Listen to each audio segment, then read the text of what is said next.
Pintu air Jagir, Surabaya. Nah, di kota pahlawan terdapat pintu air yang sudah ada sejak zaman Belanda dan masih tetap eksis hingga saat ini.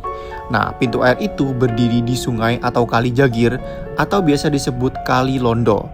Pintu air Kali Jagir ini adalah salah satu bangunan yang ada sejak zaman Belanda yang dibangun pada tahun 1916 hingga tahun 1932. Pintu air Jagir ini menyimpan sisi lain yang gelap dan penuh misteri. Berikut ini adalah kejadian yang pernah terjadi di Sungai Jagir dan juga beberapa cerita misteri yang belum tentu kebenarannya, tapi banyak orang atau warga yang mempercayainya. Yang pertama, kejadian di Sungai Jagir. Beberapa tahun yang lalu, seorang pemancing tergelincir dan jatuh ke Sungai Jagir. Tubuhnya baru ditemukan 4 hari kemudian, dalam posisi seperti sedang bersembunyi. Nah, sejak saat itu, banyak pemancing mengaku merasakan tangan dingin dari dalam air, seolah ada yang mencoba menarik mereka masuk ke dalam sungai. Penampakan wanita. Cerita paling menyeramkan datang dari seorang pengendara motor. Nah, saat itu kondisinya sedang gerimis. Pengendara motor ini melihat seorang wanita sedang berdiri diam. Rambutnya panjang menutupi wajah. Nah, saat angin meniup rambut itu, terlihat wajah yang sudah membusuk dengan tulang tengkorak yang tampak jelas.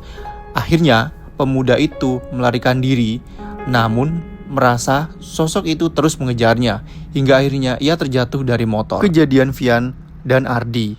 Suatu malam, 2 warga bernama Vian dan Ardi ini nekat melintasi jembatan Jagir. Mereka mengabaikan peringatan dari warga tua. Nah, mereka ini kemudian melewati tempat ini tepat di malam Jumat. Saat mereka berjalan, mereka mendengar langkah kaki yang cukup berat dari atas jembatan besi. Namun, saat dilihat lagi, tak ada siapapun di sana. Bisikan pun mulai terdengar, seolah ada yang memanggil dari balik dinding.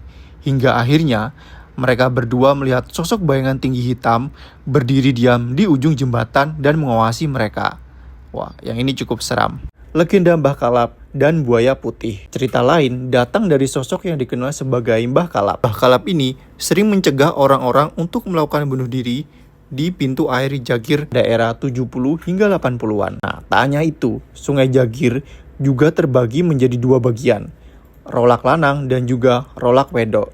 Konon, keduanya adalah jelmaan buaya putih, jantan dan betina, yang sesekali meminta tumbal. Di pintu air Jagir dan juga area Sungai Jagir ini, ternyata sering terjadi peristiwa bunuh diri. Saat aku datang ke pintu air Jagir ini, aku mulai sedikit merekam. Dan ya aku ngerasa agak nggak enak juga di sini. Maksud aku kayak energinya kurang enak di aku gitu. Entah perasaanku yang takut karena airnya deras atau memang ada sesuatu yang hal lain gitu. Cuman aku merasa nggak aman aja di sini. Oke, kalau kalian suka dengan konten-konten macam ini, jangan lupa untuk follow akun India. Thank you.